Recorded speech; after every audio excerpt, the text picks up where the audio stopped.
जम्मू में कोरोना संक्रमण अभी भी है सक्रिय। स्वास्थ्य विभाग की चेतावनी, बेहद घातक साबित हो सकती है लापरवाही।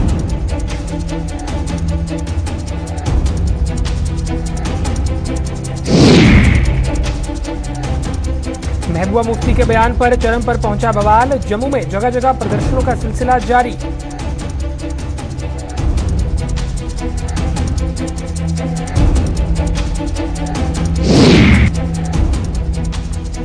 पंच सरपंचों पर हमले के विरोध में 7वें आसमान पर पहुंचा पंचायत कॉन्फ्रेंस का गुस्सा। पाकिस्तान की आतंकी तंजीमों के खिलाफ किया प्रदर्शन।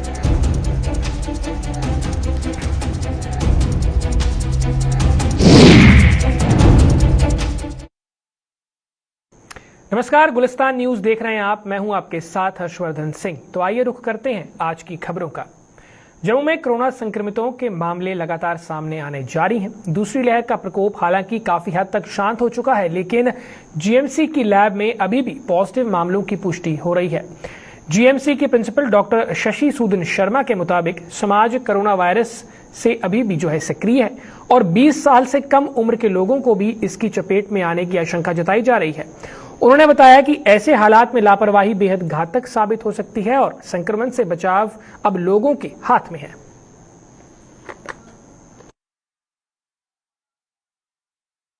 एडमिशंस और पॉजिटिविटी ये डिजीज एक्टिविटी इंडिकेट कर रहे हैं। मींस वायरस एक्टिविटी है कम्युनिटी में, और क्योंकि ये पैंडेमिक पोटेंशियल वाला ट्रांसमिसिबल वायरस है और जिसके बारे में ऐसी प्रेडिक्शंस हैं कि ट्रांसमिशन बढ़ता जा रहा है, ट्रांसमिसिबिलिटी बढ़ रही है, और कुछ ऐसी भी प्रेडिक्शंस हैं कि लेस देन 20 ना कहीं चपेट में आ जाए। तो बिल्कुल काफ़ी वजहें हैं हमारे पास अभी भी कोविड अप्रोप्रिएट बिहेवियर जो है उसको रिलीजियसली फॉलो करते रहने की। बिल्कुल गुंजाइश नहीं है कि हम लापरवाही मोड में जाएं, और इस जैसे कि हम भुगत चुके हैं पहली वेव को और एक घातक दूसरी वेव को, तो नियंत्रण हमारे हाथ में है। पीडीपी अध्यक्ष महबूबा मुफ्ती द्वारा हाल ही में दिए गए बयान पर बवाल चरम सीमा पर पहुंच चुका है। जम्मू में आज भाजपा के ओबीसी मोर्चा के अलावा अरसपुरा के मरालिया में भी भाजपा ने प्रदर्शन कर महबूबा को खूब खरी खोटी सुनाई। इसके अलावा जम्मू में राष्ट्रीय बजरंग दल ने भी महबूबा मुफ्ती का पुतला जलाकर प्रदर्शन किया। भाजपा ओबीसी मोर्चा ने महबूबा के खिलाफ देशद्रोही का मुकदमा चलाने की भी मांग की, तो वहीं मरालिया में भाजपा कार्यकर्ताओं ने महबूबा मुफ्ती के तालिबान प्रेम की कड़ी निंदा की है। उधर राष्ट्रीय बजरंग दल ने केंद्र सरकार से महबूबा मुफ्ती को जेल की सलाखों के पीछे डालने की भी मांग की। जम्मू कश्मीर के लोगों की बर्दाश्त की हद हो चुकी है। आपको झेलते झेलते, और ये जो तालिबान समर्थक ये बयान दे रहे हैं लगातार, मैं चाहता हूं, इनको कहना चाहता हूं कि 6 महीने अपने परिवार के साथ अफगानिस्तान में छुट्टियां मनाने जाएं, फिर आपको पता चलेगा कि तालिबान की असलियत क्या है। ये तो मुसलमानों के भी सगे नहीं है। वहां पे हजारों मुसलमान औरतों, बच्चियों और लोगों के कत्ल हो रहे हैं। ये उनकी सहमति उनके साथ नहीं है। ये हमेशा तालिबान और हमेशा पाकिस्तान और उग्रवादियों के हक में, इनके समर्थन में इनके बयान होते हैं, और ये देशद्रोही बयान आज भारतीय जनता पार्टी ओबीसी मोर्चा की तरफ से इनका जो एक पुतला फूंका गया, और हम ये चाहते हैं कि हम इसको कतई बर्दाश्त नहीं करेंगे। सर्वप्रथम वंदे मातरम। आज जो हमारा ये प्रदर्शन है, ये महबूबा मुफ्ती जो पीडीपी के अध्यक्ष हैं और भूतपूर्व सीएम हैं जेएनके की, उनके खिलाफ है। उन्होंने परसों एक बयान दिया था कि तालिबान के हक में, तालिबान के फेवर में बयान दिया था कि कश्मीर में वही हालात बनेंगे जो तालिबान में बने हैं। हम इसकी घोर निंदा करते हैं। महबूबा को ये समझना चाहिए कि तालिबान और कश्मीर में बहुत फर्क है। अगर आपको ज्यादा ही तालिबान प्यारा, 2 दिन वहां रह के देखो किस तरह के औरतों पे कोड़े बरसाए जा रहे हैं, औरतों की नीलामी की जा रही है, बच्चों को मारा जा रहा है, निर्दोष लोगों की हत्याएं हो रही हैं। लेकिन आपको तालिबान की बहुत फिक्र है और आप तालिबान मॉडल क्या कश्मीर में लागू करना चाहते हैं। क्यों छोटे छोटे बच्चों को आप उकसा रही हैं, कश्मीर के बच्चों को उकसा रही हैं, और वो बेचारे क्या करेंगे? आपकी बातों में आके गन उठा लेंगे, गन उठाएंगे, 24 घंटे में आर्मी इनकाउंटर कर देगी। क्यों बच्चों को बर्बाद करने पर आप तुले हो? महबूबा जी, ये भारत है, ये तालिबान नहीं है, ये अफगानिस्तान नहीं है। मोदी जी बैठे हुए हैं सेंटर में। जब तक मोदी जी है ना, तालिबान यहाँ का बाल भी बांका नहीं कर सकता। और सबसे बड़ी बात है कि आप अपनी मानसिकता बदलिए। तालिबान का देखिए, तालिबान ने क्या किया। औरतों की नीलामी हो रही है, 2-2 कोड़ियों में औरतें बिक रही हैं वहाँ पे, और आपको तालिबान की पकड़ी कि तालिबान जैसे हालात हो जाएंगे श्रीनगर में। आप यही चाहते हैं कि वहाँ भी आके आपको वहाँ औरतों की 2-2 कोड़ी में नीलामी हो। और सबसे बड़ी बात है कि जब तक भारतीय सेना है और केंद्र में मोदी जी है, तब तक तालिबान हमारा कुछ नहीं बिगाड़ सकता। ये आपके लिए भी चेतावनी है और आपके हमदर्द है उनके लिए भी चेतावनी है। जब तक महबूबा मुफ्ती ने ऐसे बयान दिए हैं, हम हमेशा सड़कों पर रहे और केंद्र सरकार से एक ही मांग की है कि इस महबूबा मुफ्ती को जेल की सलाखों के पीछे डाला जाए। लेकिन केंद्र सरकार क्यों अभी तक ऐसी नेता को जो हमेशा देश के प्रति, देश के खिलाफ जहर उगलती है, उसको अभी तक खुला छोड़ा हुआ है। जब जब महबूबा मुफ्ती जितनी देर तक जेल की सलाखों के पीछे रही, तब तक जम्मू कश्मीर में शांति का माहौल रहा। लेकिन जब से केंद्र सरकार ने इसको रिहा किया है, तब से यहाँ पर माहौल जो है वो खराब करती आ रही है। हम महबूबा मुफ्ती को चेतावनी देते हैं कि आने वाले दिनों में जब वो जम्मू में आएगी तो उसको भारी विरोध का सामना जो है वो हमारा सहना पड़ेगा। जम्मू कश्मीर में पंच सरपंचों को आतंकियों द्वारा लगातार निशाना बनाए जाने के विरोध में all Jammu and Kashmir panchayat conference सड़कों पर उतर आई है। बारामूला जिले में रविवार रात को शकवारा इलाके में सरपंच नरेंद्र कौर के आवास पर हुए ग्रेनेड हमले ने आग में घी का काम किया है। पंचायत कॉन्फ्रेंस ने इन आतंकी हमलों के लिए पाकिस्तान की आतंकी तंजीमों को जिम्मेदार ठहराते हुए आरोप लगाया कि ये संगठन लोकतंत्र को जमीनी सतह पर मजबूत बनाने वालों को निशाना बनाकर उनका मनोबल गिराने की फिराक में है, जिसे बर्दाश्त नहीं किया जाएगा।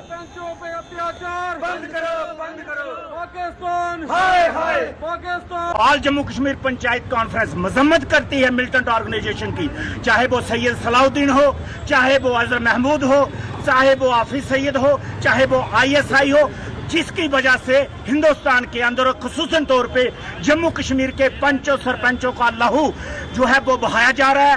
सरपंचों पंचों को जो है वो कत्ल किया जा रहा है जम्मू कश्मीर के अंदर। और ग्रास रूट लेवल की डेमोक्रेसी, जो अहम डेमोक्रेसी जम्मू के अंदर है, कश्मीर के अंदर है, जम्मू कश्मीर में है, उसको खत्म करने की कोशिश जो है ISI, पाकिस्तान आर्मी और पाकिस्तान सरकार और उसके साथ साथ जो जितने भी मिलिटेंट जिहाद काउंसिल का जो चेयरमैन सैयद सलाउद्दीन है, ये तमाम लोग जो है कोशिश कर रहे हैं कि जम्मू कश्मीर के अंदर किसी न किसी तरीके से ग्रास रूट लेवल की डेमोक्रेसी जो है उसको खत्म किया जाए, उसको डिस्ट्रॉय किया जाए। All Jammu and Kashmir panchayat conference, हम तमाम लोग जो हैं एकजुटता से खड़े हैं और इस डेमोक्रेसी को मजबूत करने का काम कर रहे हैं।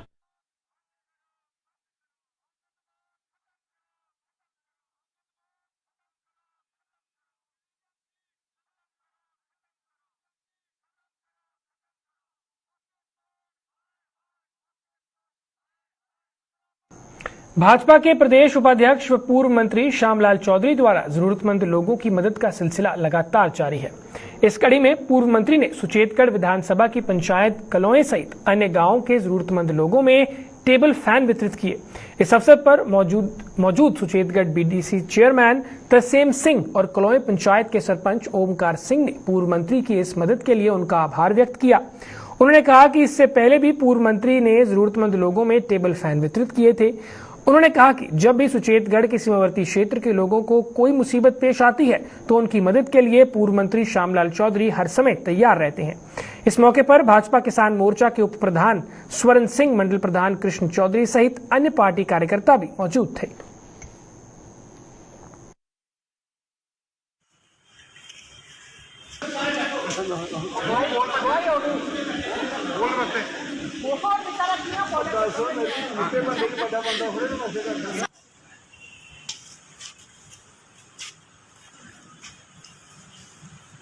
चौधरी साहब की तरफ से गरीब लोगों को, जितने भी बेचारे लोग जो गरीब लोग हैं बाटे बिजली के, इनको पंखे फैन दिए गए हैं क्योंकि गर्मी बहुत है। तो गर्मी को देखते हुए चौधरी साहब ने कम से कम 50 पंखे इन लोगों को दिए हैं। तो पहले भी दिए थे और जो भी जरूरतमंद लोग हैं उनको आगे भी देंगे। तो इसी चीज़ को, गर्मी को मद्देनजर रखते हुए चौधरी साहब ने दिया पंखे दिए। इन्होंने पहले भी सेवा जो है लोगों की हमेशा करते रहे और जो भी जरूरतमंद लोग जो हैं हर पंचायत के, जिनको पंखे की जरूरत थी, और सभी लोगों ने और सभी सरपंचों ने अपनी अपनी पंचायत से जो जरूरतमंद लोग हैं उनको यहाँ लेकर अपने चौधरी श्यामलाल जी ने पंखे उनको दिए हैं। और ये एक बार नहीं, ये कम से कम अभी गर्मी का जब का सीजन चला है तो ये तीसरी और चौथी बार जरूरतमंद लोगों को पक्के ये दे चुके हैं। और चौधरी श्यामलाल जी हमेशा जब भी किसी भी चीज की जरूरत लोगों को होती है, हमारी कंस्टिट्यूंसी जो है वो बॉर्डर के ऊपर है, जब भी लोगों को किसी तरीके की भी कोई समस्या आ जाए तो चौधरी साहब हमारे साथ जो है वो खड़े हो जाते हैं। शिवसेना बाला साहेब ठाकरे के कार्यकर्ताओं को पुलिस ने उस समय उधमपुर के जुखैनी में रोक दिया जब वो कश्मीर घाटी की ओर जा रहे थे। पुलिस द्वारा रोके जाने पर शिवसेना बाला साहेब ठाकरे के कार्यकर्ताओं ने प्रदेश अध्यक्ष मुनीश सानी की अगुवाई में विरोध प्रदर्शन किया और जमकर सरकार के खिलाफ नारेबाजी भी की। शिवसेना बाला साहेब ठाकरे के प्रदेश अध्यक्ष मुनीश सानी ने प्रशासन की इस कार्रवाई का कड़ा विरोध किया। उन्होंने कहा कि अगर कश्मीर घाटी के हालात इतने ही खराब थे तो उन्हें जम्मू में ही क्यों नहीं रोक दिया गया। कोई डिस्टर्ब कर रहे हैं, हम बड़े शांतिपूर्ण तरीके से सुरक्षा के साथ हम वहां पर जा रहे थे, उसके बावजूद यहाँ पर हमें चौक पर रोक लिया जाता है और कोई रीजन नहीं बताया गया। अगर किसी तरह की वहाँ कश्मीर के हालात अनुकूल नहीं है तो क्यों नहीं हमें वहाँ पर जम्मू से अनुमति दे दी गई, हमें जम्मू से ही रोक लिया जाना चाहिए था। यहाँ तक 75 किलोमीटर आगे आकर यहाँ पर सड़क के बीचों बीच हमें रोक दिया जाता है, जो एक दुर्भाग्यपूर्ण है। इसका सरकार को जवाब देना पड़ेगा, पुलिस प्रशासन को इसका जवाब देना होगा। लोक जनशक्ति पार्टी ने जम्मू कश्मीर में उनके नेताओं को सुरक्षा उपलब्ध करवाने की मांग की है। जम्मू में पार्टी द्वारा एक आयोजित प्रेस कॉन्फ्रेंस के दौरान पार्टी के प्रदेश अध्यक्ष रफीक मलिक ने कहा कि सुरक्षा को लेकर उन्होंने आईजीपी से बात की थी, लेकिन अभी तक उनकी पार्टी के नेताओं को सुरक्षा उपलब्ध नहीं करवाई गई है, जिससे उनकी सियासी गतिविधियां बुरी तरह से प्रभावित हो रही हैं। तो हम ये चाहते हैं कि जो हमारे जो लीडरों को सिक्योरिटी वगैरह दी जाए, क्योंकि आज हालात जो हैं बड़े ख़राब जैसे महसूस हो रहे हैं यहाँ पे, क्योंकि हम ये चाहते हैं कि जो जान की हर एक की हिफाजत बनता है, हमारी जम्मू कश्मीर की गवर्नमेंट की जिम्मेवारी बनती है। तो इसीलिए हमने एक लेटर भी दी थी वहाँ, पिछले दिनों आईजी साहब से बात भी की कि हमारे कुछ एरिया में डिस्ट्रिक्ट वगैरह लेवल में हम ऑफिस वगैरह हमारे खुल रहे हैं और डिस्ट्रिक्ट वगैरह हम ऑफिस में मीटिंगें कुछ करना चाहते हैं, कुछ लोग काफ़ी लोग जो ज्वाइन करना चाहते हैं। तो इसीलिए हम सिक्योरिटी के लिए उनसे बात की थी, तो उन्होंने यही हमें कहा था कि हम जो सिक्योरिटी जो आप वहाँ डिस्ट्रिक्ट में जाएंगे तो सिक्योरिटी वहाँ पर मिल जाएगी। अगर रास्ते में कोई ऐसा वाकया हो गया तो उसका जिम्मेदार कौन रहेगा, क्योंकि हमारी तो स्टेट बॉडी हमारे साथ होगी, हमारी टीम हमारे साथ होगी, तो कल को कोई रास्ते में ऐसे हादसा होगा तो उसके जिम्मेदार कौन होगा। सरकार ने देश में गरीबी रेखा से नीचे रहने वाले लोगों तक सस्ता राशन उपलब्ध करवाने की व्यवस्था की है ताकि उन्हें 2 वक्त की रोटी नसीब हो सके, लेकिन जिला उधमपुर के गांव तजुर के कुछ गरीब लोगों ने विभाग पर उनको सरकार द्वारा दी जा रही इस रियायत को बंद करने का आरोप लगाया है। क्या कहना इन लोगों का, इस पर पेश है एक रिपोर्ट।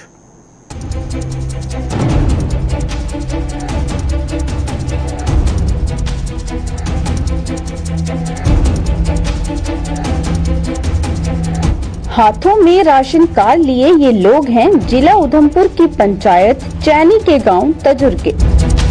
इन लोगों का आरोप है कि food civil supply and consumer affairs department ने उनके बीपीएल राशन कार्ड निरस्त कर दिए हैं। इन लोगों का आरोप है कि विभाग ने गांव के करीब 15 परिवारों के बीपीएल राशन कार्ड निरस्त किए हैं। इन लोगों के मुताबिक विभाग ने जिन लोगों के बीपीएल राशन कार्ड निरस्त किए हैं वो सभी मजदूरी कर अपना और अपने परिवार का पेट पालते हैं।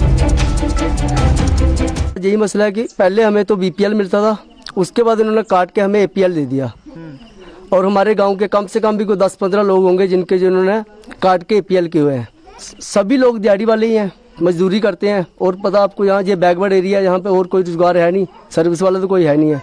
हम सर डीलर के पास भी गए, वो बोलते सरपंच के पास जाओ। बीपीएल कार्ड के निरस्त होने से परेशान इन लोगों के मुताबिक कोरोना महामारी में सरकार से मिलने वाला मुफ्त राशन उन्हें नहीं मिला, जिसके कारण उन्हें लोगों से मांग कर अपना और अपने परिवार का पेट भरना पड़ा। कि'यां गुजारा कीता, जगत ध्याड़ी लांदे हे, जिस वेले लॉकडाउन होया तां सारे घर हे, ते ध्याड़ी कुत्थै लानी ही कुदै कुसै कशा दुआरे लैने कदें कुसै कशा लैने ते फ्ही असें राशन लैना असें बी थ्होआ पैह्लें 2 बारी BPL थ्होया बाद च असें नहीं थ्होया लोकें बोरियां राशन थ्होया जिस बेल्लै लॉकडाउन हा केह् गल्ल साढ़े ओड़ा कोई 2 किलो बने हा राशन थ्होया चने थ्होए सारा किश थ्होंदा रेहा। इन लोगों का आरोप है कि उनके BPL राशन कार्ड स्थानीय पंचायत के सदस्यों की मिलीभगत के चलते हुआ है। जब भी वो इस मामले को लेकर राशन डीलर के पास जाते हैं तो वो स्थानीय सरपंच के पास जाने के लिए कहता है और जब वो सरपंच से इस मामले में बात करते हैं तो वो हमें तहसील सप्लाई ऑफिसर के पास भेज देता है और जब वो TSO के पास जाते हैं तो वो हमें राशन डीलर के पास जाने को कहकर टाल देता है। हम सर डीलर के पास भी गए, वो बोलते सरपंच के पास जाओ, सरपंच के पास जाते हैं वो बोलते TSO के पास जाओ। ये सब मिलीभगती है सर। अब हम गरीब लोग क्या कह सकते हैं सर, इनकी सबकी मिलीभगती है ये तो, क्यों गरीब की कोई सुनवाई नहीं है। हम अगर सरपंच के पास जाते हैं वो TSO के पास भेज देते हैं, TSO के पास जाते हैं वो डीलर के पास भेज देते हैं, अगर डीलर के पास जाएंगे वो फिर दोबारा कहेंगे वो जाओ TSO के पास। सर सरपंच बोलता है कि आप ऐसे करो कि TSO के पास जाओ। मैं 2 बार सरपंच के पास गया, वो बोलता TSO के पास जाओ, TSO बोलता कि आप जाओ अभी जब नए राशन कार्ड बनेंगे तो फिर हम देखेंगे। ਉਹ ਦੱਸਦੇ ਤੁਸੀਂ ਅਮੀਰ ਹੋ ਉਹ ਵੀ ਇੱਕ ਜਗ੍ਹਾ ਲਾਖਦੇ ਚਲੋ ਅਸ ਤੇ ਇੱਕ ਘਰ ਅਮੀਰ ਹੋ ਗਏ ਬਾਕੀ ਵਾਲੇ ਸਾਰੇ ਅਮੀਰ ਨੇ ਅਸੀਂ ਤੇ ਛੋੜੋ ਵਿੱਚਾਂ ਦੋਸ ਬਾਕੀ ਵਾਲੇ ਵੀ ਹਨ। ਮੇਰਾ ਘਰ ਵਾਲਾ ਦਿਹਾੜੀ ਲਾਂਦਾ ਠੇਕੇਦਾਰੀਆਂ ਕੰਮ ਕਰਦਾ ਕੁਦਾ ਮਹੀਨੇ 2 ਦਿਹਾੜੀਆਂ ਹੁੰਦੀਆਂ ਨੂੰ ਚਲਾਣੀ ਅੱਛਾ ਤੇ ਨਹੀਂ ਥੂਆ ਦਿਹਾੜੀ ਦਾ ਘਰ ਗਰਮ ਤੇ। कुछ लोगों ने पंचायत के सदस्यों पर भ्रष्टाचार का आरोप लगाते हुए कहा कि जब भी वो इस मामले में स्थानीय सरपंच से बात करते हैं तो वो दोबारा BPL राशन कार्ड बनाने के लिए राशन डीलर की मुट्ठी गर्म करने की बात कहता है। सर 2 महीने BPL दिता फिर ਉਹਦੇ ਬਾਅਦ ਚ BPL ਕੱਟਿਆ APL ਕਰ ਉੜਿਆ सर सरपंचो रख दे डील रे 1000 रुपया दियो ते थोड़ा BPL लग जाएगा। सर मेरा 1000 रुपया है नहीं है मैं कुछ देना अरे मैं पूछा महाराज उनते गया मेरा एक BPL क्यों कटिया नहीं कटिया नहीं है 2 बार तेरे राशन कार्ड बनेगा तो BPL हो जाएगा। हाँ जी डील रे दियो चाह पानी ते थोड़ा BPL लग जाएगा। सरकार ने पंचायतों का गठन ग्रामीण क्षेत्रों के विकास के लिए किया था, लेकिन जिस तरह से गांव तजुर के लोग स्थानीय पंचायत के सदस्यों पर आरोप लगा रहे हैं, इससे तो ये लगता है कि पंचायत के सदस्य अपने पंचायत के विकास के बजाय अपना और अपने सहयोगियों का विकास करने में जुटे हुए हैं। उधमपुर से किशोर शर्मा के साथ अश्विनी चंदेल की रिपोर्ट। अपने नापाक मंसूबों को अंजाम देने के लिए अब पाकिस्तान ड्रोन का सहारा ले रहा है। आज फिर जम्मू के अरनिया सेक्टर में पाकिस्तानी ड्रोन दिखाई दिया। जानकारी के मुताबिक सोमवार सुबह करीब 5:30 बजे ड्रोन ने अरनिया के बुलाचक में स्थित BOP पर भारतीय सीमा में दाखिल होने का प्रयास किया। BSF जवानों ने ड्रोन के देखते ही फायरिंग शुरू कर दी और फायरिंग होने पर यह ड्रोन वापस पाकिस्तान की सीमा में दाखिल हो गया। BSF के जवानों द्वारा ड्रोन को निशाना बनाकर करीब 25 राउंड फायरिंग भी की गई। इसके बाद BSF ने पूरे इलाके में तलाशी अभियान शुरू कर दिया। घुसपैठ की कोशिशों में नाकाम रहने के बाद पाकिस्तान ड्रोन के जरिए आतंकी हमलों की साजिश रच रहा है। पंजाब और जम्मू कश्मीर में पाकिस्तान आए दिन ड्रोन भेज रहा है। खुफिया सूत्रों से जानकारी मिली है कि कश्मीर में भारतीय सीमा के करीब शक्करगढ़ इलाके में पाकिस्तान ने आतंक फैलाने के लिए ड्रोन का कंट्रोल रूम भी तैयार किया है। सूत्रों का कहना है कि यही से ड्रोन के जरिए आतंकी हमले की योजनाएं बनाई जा रही हैं। पिछले 2 महीनों में दर्जन भर से अधिक संदिग्ध ड्रोन दिखाई देने की घटनाएं सामने आई हैं।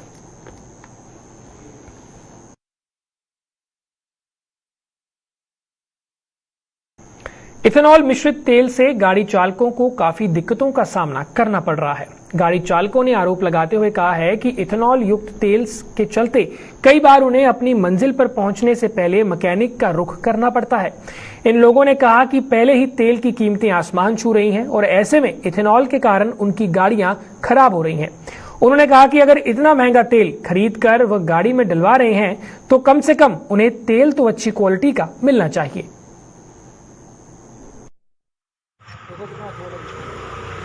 परेशानी आज फिर से टंकी खुलवाई है भैया उनकी, अपनी भी टंकी खुलवा के बैठे हैं, हफ्ता हो गया। इससे इंजन भी खराब हो गया, मेरी गाड़ी 15 दिन से बंद है, कोई फायदा नहीं होगा, इंजन खराब हो जाएगा, लोगों को कोई दिक्कत आ रही है ये चीज़ें करने में। 15-20 किलोमीटर गाड़ी चलाओ, फिर से गाड़ी बंद हो जाएगी तेल से। इस जो नीचे ये तेल आ रहा पानी की तरह, कोई फायदा है नहीं गवर्नमेंट के काम को करवाने का। लगता है कि हम लोगों के लिए परेशानी बढ़ रही है और दिक्कत ये आ रही है कि तेल में बहुत प्रॉब्लम है और गरीब बंदा कहाँ जाएगा। एक तो इसमें एथोल और दूसरे कोई पता नहीं कब भाई कहाँ पे खड़ी हो जाएगी। टाइम पे टाइम जाना होगा तो कैसे जाएंगे, कहीं कहीं जाना होगा कैसे चीज़ करके जा सकते हैं। और हर प्रॉब्लम जब भी तेल निकलवाएंगे 1-1.5 दिन तो तेल तो कह ही गया। अभी कितने लोग मौजूद हैं, सबको क्या प्रॉब्लम है? कम से कम 4-5 बंदे हैं यहाँ पे और सबको यही प्रॉब्लम है। लगता है कि पहले हम लोग रात को निकल जाते थे, मालूम है कि बाइक हमारी पहुँच जाएगी, क्यों, क्या वजह है? तेल की प्रॉब्लम, कोई पता नहीं है कि कब गाड़ी कहाँ पे खड़ी हो जाएगी। वो आगे था तेल ठीक था, अब तेल भी इतना महंगा है, ऊपर तेल भी खराब, कोई पता नहीं गाड़ी कहाँ पे खड़ी हो जाएगी, कोई पता नहीं। क्या अपील करेंगे, क्या अपील करेंगे आप? अपील तो ये है कि तेल सही मिले, और इतना महंगा तेल ले रहे हैं तो चीज़ तो सही मिले। और इसके अलावा हम क्या कह सकते हैं? जब मैंने कार्बोरेटर हाथ लगाया तो उसमें कार्बोरेटर में पानी था, फिर मैंने देखा पानी आ गया पीछे, पानी कहाँ से आया, पानी आया टैंकी में से। फिर मैंने उसकी टैंकी खोली, टैंकी में कम से कम मुझे 1.5-2 लीटर पानी था उसके अंदर। तो उसके बाद गाड़ी स्टार्ट हुई, फिर दूसरी गाड़ी खोली मैंने, उसके बाद दूसरी गाड़ी में सेम प्रॉब्लम, यही दिक्कत। फिर मैंने दोनों गाड़ी टैंकी वाला पास की, गाड़ी स्टार्ट की, बेचारे को 2-3 गाड़ी ऐसे हमारे बेचारे के ऐसे लगे दुकान पे लगे। अभी सुबह सुबह अपने 4-5 जो कस्टमर आए हुए हैं, सबको यही दिक्कत है। अब मैं कहीं पेट्रोल में पानी आ रहा है, क्या हाल है, पेट्रोल मिक्स आ रहा है, पेट्रोल कम है और पानी ज़्यादा सी। आप क्या कहना चाहेंगे जो लोग रात को बाइक लेके निकलते हैं, कहीं खराब हो जाए, उनको क्या मैसेज रहेगा, क्या चीज़ें जरूरत? ये है कि मैं उनको बोल रहा भैया पढ़ना पड़ेगा, तो जो भी आपका सामान में डाल के चलो, भरोसा नहीं गाड़ी कहाँ खराब हो जाएगी, क्योंकि दिक्कत आई आएगी, पेट्रोल ही गंदा, हम कहाँ उनके पीछे भागे। हॉलमार्किंग आइडेंटिफिकेशन के विरोध में आज देश भर के साथ साथ जम्मू कश्मीर में भी सराफा बाजार पूर्ण रूप से बंद रहे। बात करें अगर जम्मू की, तो यहां भी आज स्वर्णकारों ने शहर के सभी सराफा बाजार बंद रखकर सरकार की इस व्यापार के प्रति नीतियों का विरोध किया। उनका कहना है कि इस कानून के बन जाने से सीधा असर उनके व्यापार पर पड़ेगा। उन्होंने कहा कि वह हॉलमार्किंग का सम्मान करते हैं, पर जो 2 नए आइडेंटिफिकेशन लागू किए जा रहे हैं वो सरासर गलत हैं और इन्हें वापस लिया जाना चाहिए। भारतवर्ष की जो संस्थाएं हैं सभी ने बंद का सांकेतिक ऐलान किया है।